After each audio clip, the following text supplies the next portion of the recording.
What is going on, everybody? Landon here from Nintendo Land, back again to talk about Super Smash Bros. Ultimate. And we are talking about the story mode because pretty much everybody in the world would really love it. So we are talking about pretty much the best villain cast that Nintendo could pull for this game. Now, obviously, I'm not going through every single villain from every single character's whole story background, but I'm talking about some of the big villains from each series that would really work well into Super Smash Bros. Ultimate and help flesh out the story. There's one specific villain that I will wrap up at the end that I think deserves to kind of be the leader and the new taboo, if you would say, of this game. And so pretty much Super Smash Bros. Brawl's subspace had a lot of antagonists and villains such as Porky from the Mother series, Ridley, and stuff like that. So I think lots of that stuff, lots of those enemies could still be, villains. Just because Ridley's in the game doesn't mean he can be a villain. It could be kind of like a Bowser and Ganondorf type of thing when it happened, along with like King K. Rool and stuff. So we already have some, villains that are playable characters, which would work really well. Dark Samus. So I'm really excited to see what they do with those characters and see how they all team up as the villains this time around. But I still think you need those big unplayable character villains such as like Metal Face from Xenoblade and stuff like that. So I'm really excited to go over this list, and I hope you guys enjoy it. So if I missed any type of antagonist that you thought would be a very big hit, obviously I'm not going through every single one, but we'll see what you guys think about this. So without further ado, let's get started. Starting off the list with obviously Mario, and obviously Bowser is his antagonist, but Falcon would make a really good one as well. Falcon is one of those characters that got really close into defeating the Mario Brothers for real. I mean, he even almost defeated Bowser. So much that Bowser had to team up with Mario.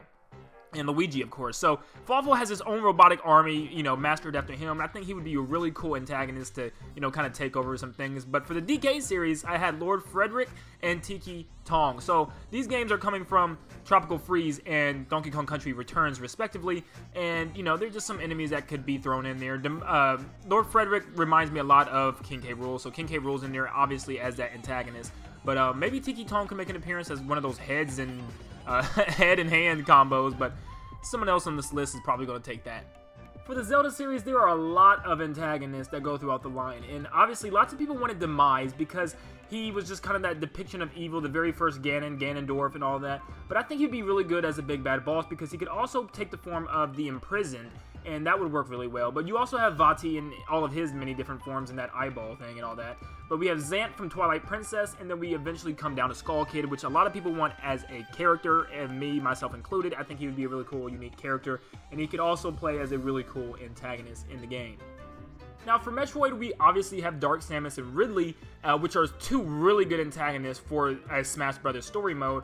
But another one I thought of was Sylux, because he has been really coming up to the rise, and he has been foretold and kind of like shown to become a main antagonist in Metroid Prime 4. And I can't wait to see what they do with this character and how they flesh him out. So what better way to kind of give him an appearance earlier on in Super Smash Bros. Ultimate.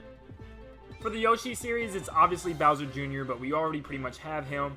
But the only other thing I could think of was Maggot Koopa, but I don't see how she could become a big threat into a story mode, so that one was kind of hard. But for the Kirby series, we obviously have a ton, and I broke it down to a couple here. I got Dark Matter, which has obviously been an antagonist that came back time and time again in different Kirby games, and I think probably has one of the best chances. We have Magolor, which actually has a huge fan following for a character in the game. I didn't even realize until a couple weeks ago, but Magolor also turns into a crazy being, just like most Kirby characters. It's similar to Marx from Superstar Ultra, or Superstar, which is also really cool what he can turn into, and probably he could do a lot of damage. But then we obviously have Nightmare, the very first antagonist in the Kirby series, I believe, one of the first, if anything, obviously, but not being King Dedede. But and Nightmare's a pretty big foe, and he has a lot of representation and, just being as big and bad as he could be. And he was even in his own little TV show with Kirby and stuff. But anyways, Nightmare could bring some fight to the table. For the Star Fox series, we have Andross, obviously, and I'm kind of surprised he hasn't been in any type of game, like kind of the first subspace, because he poses a big threat. He's probably one of the boss generals, one of the main antagonists in like a Nintendo game. And I feel like he would pose a big threat. But then we obviously have the Aperoids, which is like the alien part of the Star Fox series, and they've only appeared in one game, so I'm not really going to put them probably up there, but who knows what Nintendo might do. But for the Pokemon series, I thought about trainers that have been kind of antagonists, and I got help from my good old buddy Eli on this one because, you know, I'm not Pokemon or Fire Emblem specific. But for Pokemon series, we came up with these trainers to be kind of maybe the main antagonist. Maybe they have specific Pokemon to kind of battle you with, and, you know, maybe you have to beat their Pokemon or even beat them in some way. I don't know. Like I said, I'm not very versed on the Pokemon series, but we'll see what Nintendo's up to. For Luigi, we could have King Boo. That would just make so much sense. It would represent Luigi's Mansion. I think he would be a really cool character. The Luigi's Mansion King Boo, that is. Not the one that Nintendo portrays to be King Boo, and it's not. But then for Ness, we have Porky or Gygus. And Porky was in the last Super Smash Bros. Story mode in Subspace. But Gygus is kind of hard to implement. He's kind of like the embodiment of evil when I was researching it, because I've never really played the game. And he's just like this swirly, just demon face. So I don't know how that would work. But like I said, I haven't played the game. I don't know really his attacks. But for Captain Falcon, we have a lot for him, believe it or not. Just from one game, Captain Falcon GX does a lot, because it gives us Deathborn, Blood Falcon, and Black Shadow. So those are obviously all racers from the game. And I believe that Deathborn is the main antagonist at the very end. So these characters could show up one way or another. It wouldn't really hurt anything. For Peach, we have the Shadow Queen from Paper Mario The Thousand Year Door. This was actually Peach, and they could actually take Peach from this game and, you know, make her a villain, and maybe that's how you have to rescue her, by defeating her in the shadow villain form. It would be really cool. You also have Army Bro from Super Princess Peach, but not too many people remembers him. I do, but not too many people do. For Daisy, we have Tatango from the Super Mario Land series. This would be a great way to bring him back. I think this would be actually an amazing antagonist to kind of throw in there, and people would be like, people familiar with the series would be like, oh, that's so cool. You know, and I would really expect that. That would be really cool. But for the Fire Emblem series, obviously, me or none of my friends really are that familiar. Kevin is, but I didn't really get to ask him. So I did some research to see what people's favorite antagonist from the series was. And this is the kind of list I came up with. These are the characters I came up with at the end. And if you guys are, you know, seeing that I'm missing a certain character, go ahead and leave that comment below, because I told you I'm not super familiar with Fire Emblem whatsoever. But this is, you know, kind of the list that people were voting for actual characters. So I said, why not put them as antagonists for the game? So for Meta Knight, I decided to go with Galactic Knight, because I put Meta Knight in his own category, because he too, like Kirby, has antagonists that he must fight. And Galactic Knight being one of them, that so he could get his crown as the strongest and best in the galaxy. You also have Dark Meta Knight from the Amazing Mirror, and that could work well, especially since he is now a playable character in Kirby Star Allies. But then we move on to the Kid Icarus series, and we have Hades, Medusa, and Thanatos. So pretty much Hades is just perfect for this, and you'll see more about that later. But Medusa is also a really good one. I think lots of people wanted her kind of as an Echo Fighter for Palutena, and I think that would actually work pretty well. You know, people are going to comment, oh, well, have you seen her moveset? I still think she could become a really good, you know, Echo. People were saying that about Dark Samus, how Dark Samus would be its own character. He's Echo. So, then we have Thanatos. He's kind of like the god of mischief and stuff, and he does some funny things where he, like, has a giant foot and, you know, these little Russian dolls, and if you play the game, you'll understand. And he's just a big old, you know, clown and does stupid, crazy stuff, but I think he'd be a cool, fun boss to fight. And then with the Wario series, I could have dug many different bosses, but I decided to go with the Shake King, because he is the most recent, and he is just kind of like the one that stuck out in my mind as one that I remembered. Lots of them were weird, and lots of them didn't make sense, but the Shake King was someone that I remembered for myself. But I think the game and everybody sees Wario as an antagonist, since he was in the first Subspace, so he would probably be the enemy. For Snake, I don't obviously know a lot about Metal Gear Solid. That's kind of outside my Nintendo box, but I found lots of people, they love Big Boss and how he's kind of like the main. He just looks like Snake to me. I never even knew he was I guess he's a different character. Who knows?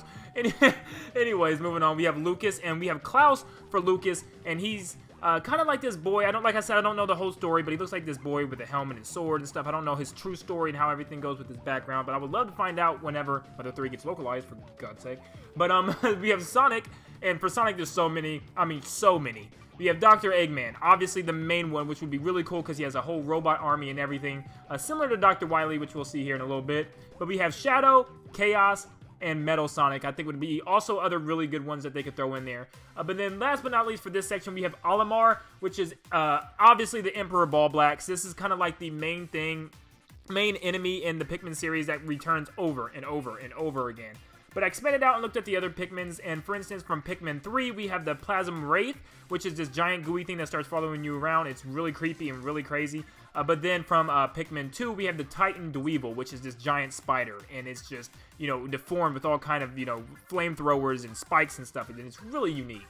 For Mega Man, we obviously have Dr. Wily. He's just like Dr. Eggman. He creates or steals robots and makes them evil, and, tries to defeat Mega Man and Dr. Light. And he would make a really good, cool appearance, especially since there's a, Dr. Wily stage. I think that would be pretty cool. We also have Bass and Proto Man, but I know they appear somewhat in, like, Smash attacks and stuff, but who knows? They could appear in the story mode in some way.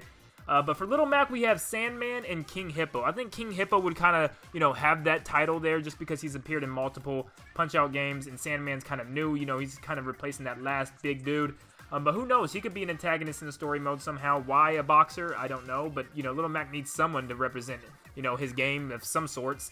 But then we have PacMan. And for PacMan, I use PacMan World 2 as kind of the, background base for this, because the design of PacMan in this game is pretty much based on PacMan World 2. The best PacMan game, in my book, my favorite. But you obviously have the Ghost, Blinky, Pinky, Inky, and Clyde. And if you play PacMan World 2, they got together in, like, submarines or ghost ships and stuff like that. Giant ships shaped like Ghost, and I think it's going to be really cool if they put those in there. We also have Spooky, which lives in the tree in Pac-Land, and he eventually comes out at the end and tries to, hurt Pac-Man and the citizens. But then we have Talkman from Pac-Man World 1, which is created by some of the ghosts at Pac Island and Ghost Island, my fault. And he looks, a giant robot Pac-Man. He actually might be something that Nintendo does for a story mode for you to fight. I can see that happening. But then you obviously have Irwin from Pac-Man World 3, the little alien dude that no one remembers and no one likes. Shulk has Zanza, and Zanza was pretty much the embodiment of, like, a divine being, and Shulk had to, defeat him. He looked a lot like Shulk, and the whole story behind him, I saw the whole story, but I kind of forgot it. It's a lot. He was like some scientist in a space station, and then he wanted to, create his own parallel galaxy or own universe, and he ended up turning himself into a god and killing everybody off as well. But he's kind of a big deal, and, he means a lot. He has a pretty big significance if they want to bring him back. But then moving on, we have Malos from Xenoblade Chronicles 2, and he kind of, put it up there with the new driver and stuff, deal and stuff like that, and he was actually really powerful and has a pretty deep, intense story there. And then we finish off with Lao. Lao was from Xenoblade Chronicles X, and he kind of at the end fell into this pit and got transformed and turned into this creepy monstrosity, so they could throw that in there as a boss, but we'll see. For Ryu, we have some pretty obvious ones like Akuma or M. Bison, or even the new one, Nikali from Street Fighter V, because his dreads, when he gets angry, go crazy. But for Cloud, we obviously have Sephiroth from Final Fantasy VII. Sephiroth would be a big deal, and especially if a certain someone gets in the game. I don't know, Sora? Maybe Sephiroth could be the villain for both of them. That'd be cool to see them both fight Sephiroth. But anyways, moving on, we have Bayonetta. Let's say I have no clue about anything with Bayonetta, so I did some research and I found Baldur, Jubileus, and Lopter, so I don't know much about them at all. If you guys have any other ones from Bayonetta, go ahead and let me know what you think could be in the game as bosses. But then finally, ending the roster off, we have the Inklings and DJ Octavio representing them, or even Tartar from the Octo expansion DLC. But I think DJ Octavio is the obvious choice. He has his little, booth, DJ booth, where he could do all those, attacks and stuff from, and it would work, and it would be a really good tie to the Splatoon series, and it would just make sense. Now, before we reach my final pick, I want to thank you guys for tuning in and watching, and I thank you guys for supporting me, even though I don't know some of these series, and, helping me out in the comments to learn them. And if I missed any characters, I know I missed a couple antagonists, I'm sure I have. Let me know in the comments, guys, and I will be sure to, talk about them if I missed important ones, and just let me know what you guys want to see in Smash Ultimate as villains. But, now, if you have watched any of my last videos, you know that the most important villain for me, if Taboo was to not return, or an original, main villain wasn't to return, I feel like that Hades will take the throne as the new big baddie. I think he has enough power. He is the god of the underworld. He has enough power to, bring his whole army. I think he has the most potential out of any other villain, and I would love to see him lead his army and lead all of the other villains into defeating the heroes. It would be a really cool thing to see, and I know that Nintendo knows that lots of people wanted Hades. Lots of people wanted Hades into Smash. When they showed Bayonetta, everybody thought it was Hades. the reveal trailer. So I know lots of people are hyped for Hades, and I know lots of people would love to see him in there. And what's a better way to have him as the main antagonist of the story mode? I think it was going to be really great. I can see a lot of things coming from it. But guys, let me know in the comments what you want to see, what main villain that you want to see control everything, and how it's going to work with that. But thank you guys for tuning in, and be sure to like this video, subscribe if you're new, and ring that bell for notifications, because I will be posting as soon as I, get chances to. I have a lot of break from school now, so I'm going to be putting up videos next one after the next one. So make sure you guys do that. Also, check the description down below, because I have links to not only my Nintendo Instagram, but as far as my personal Instagram and other things like that. So check that out. And thank you guys for tuning in, and I hope you guys all have a great one. See you guys.